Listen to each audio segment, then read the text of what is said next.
forgiving. I'm normally sat there, so this is my first time here. This is the first time this has been presented, and quite possibly the last, judging on by the way I'm feeling. But I kind of really wanted to talk around the product manager role, because it kind of, when I've looked at, I come here every week, we get a lot of engineers, a lot of, DevOps, all those sorts of talks, and there's a lot of myths around the product manager role and product owner role, who it is, what it is.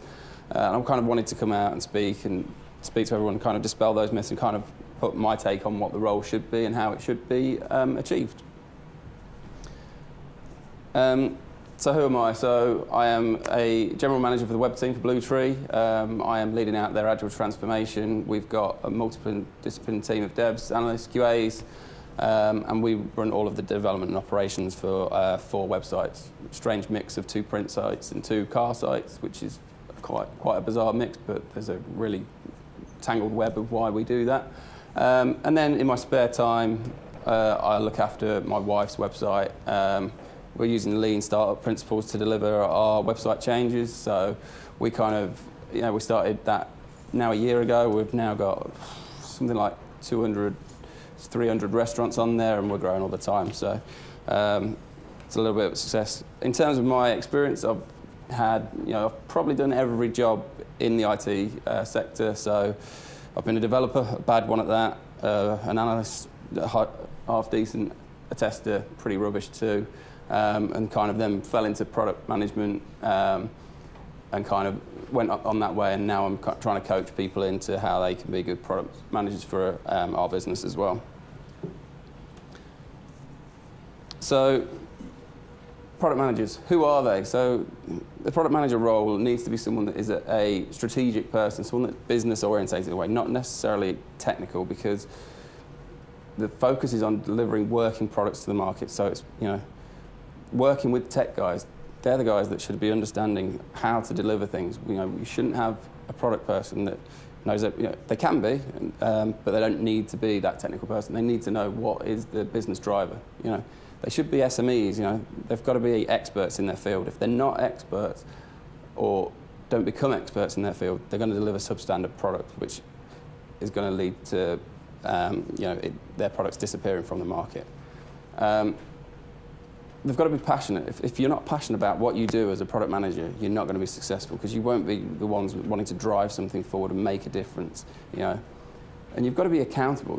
And this is for the profit and loss of what you're delivering. Because if you're not ultimately accountable for the success of what's delivered post its delivery, then you're not a product person. You're more of a project person. And I'll talk a bit around that later about who it isn't.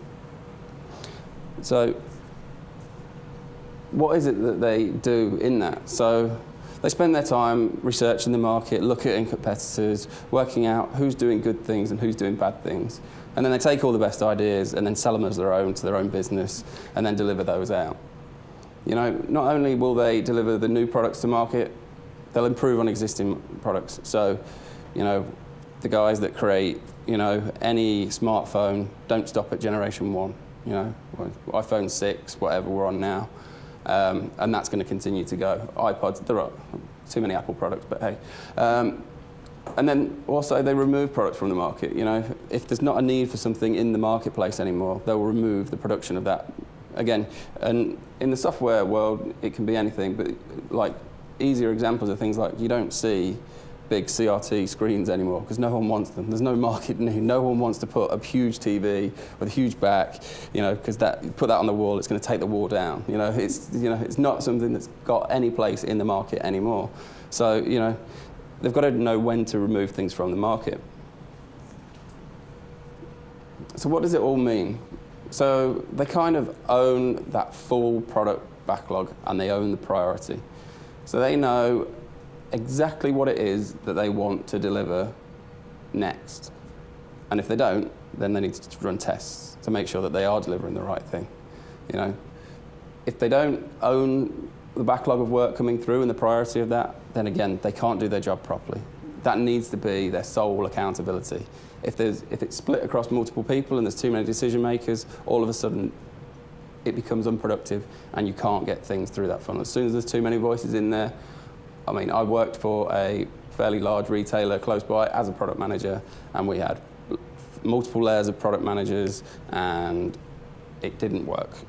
I won't mention who it is. If anyone knows me in the room, no, we're all right, we're safe. But it's a quite close by retailer that's pretty large. So how do they get to their prioritise? It's this concept of the biggest bang for the buck. What is the minimum I can do to get the maximum return on my investment? It's basically being frugal. It's, if it's kind of, sometimes I describe it as a lazy man's scenario. You want to do the least amount of work to get the best return on what you're doing. And if you're not doing that, you're prioritising incorrectly, or you're doing it because someone else is telling you to do it, even though you know it's not the right thing. And it comes back to that accountability piece. If you're not accountable and you're not the person making that decision and making all of that, how can you ever possibly be that person? So let's take a real-world example of that. So coffee versus tea. Now, everyone knows in this made-up scenario, tea is really difficult to make. Properly difficult, because you've got to put tea bags in a pot, and you've got to go to the kettle, boil it, and put it in. Whereas coffee, you've just got to boil the kettle, and you've got that instant crap that everyone drinks, but it's all right, But everyone's also happier drinking coffee. It makes them more alert, you're more productive. Boom, everyone gets coffee. No one gets tea, because it's rubbish. So they got. Yeah. So the next thing that they're looking for is to make the work continuous and constant. If you look at this example, you've got lots of work packets and you've got a maximum capacity that you can get through any one of your sections of these areas.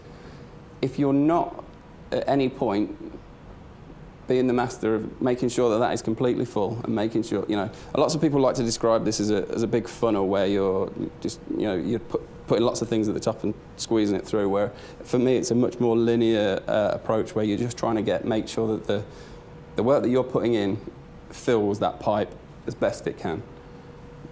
Sometimes there will be bulges in that pipe, but hey, you then unblock it some way.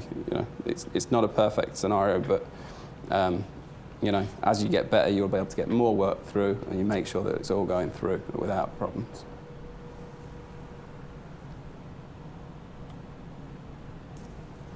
So, product managers really need to be great communicators. If they're not great communicators, they're going to fail, because, again, they need to talk to all the stakeholders, understand the ideas of all the stakeholders, tick off all the good ones, reject all the bad ones, and then take credit for the output. Again, they need to push through all those bits in the pipe to make sure that it gets through to the dev team and that we are completely full, and that the dev team can work in terms of getting the maximum output without killing all of the dev team. As soon as you've got unhappy devs as a product manager, you lose your dev team, you lose your skills, and out the window, and all of a sudden you're back at square one, building a team from scratch. That image there is taken from the product owner video by Henrik Keinberg. I would recommend anyone watches that. He basically ran courses that were 5 days, and there's a 15-minute video that condenses it all down, which kind of is everything that I want to say, except done more eloquently. What video is that, sorry? If you search Henrik Keinberg, product owner in a nutshell, it should be your number one hit.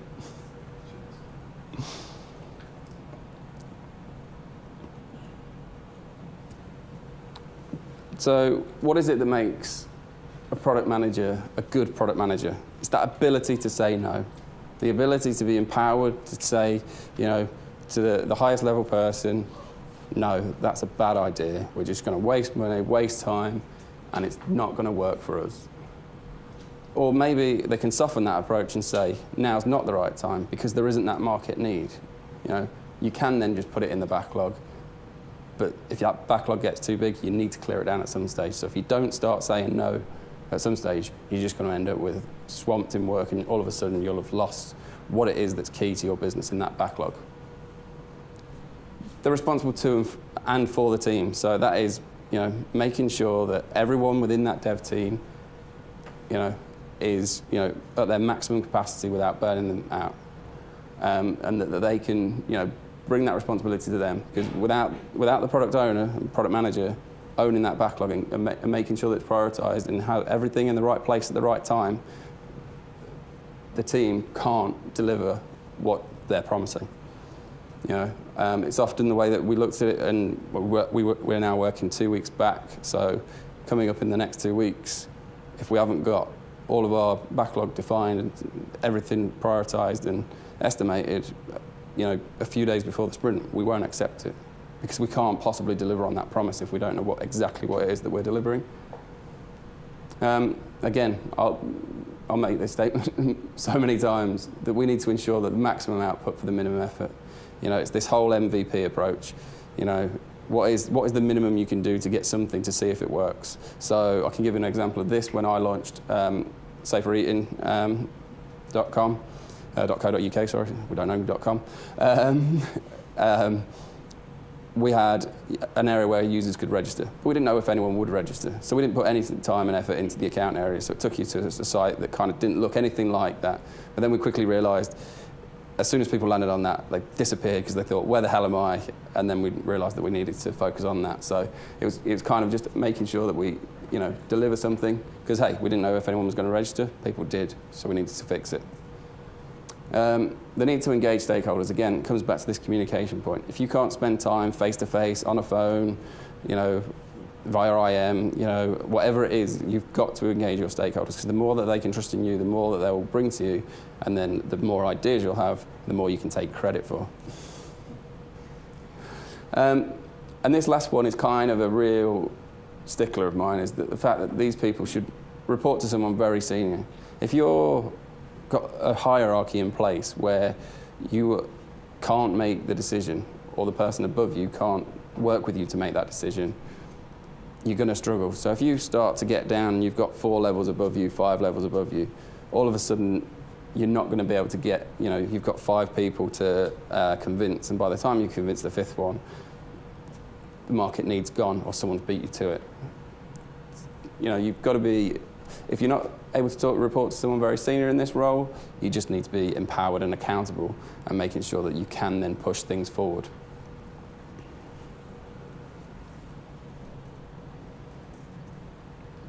So I really want to talk around who the product manager is, and I want to just kind of understand how many people in the room kind of have either a business analyst or a project manager running and owning the backlogs for their development.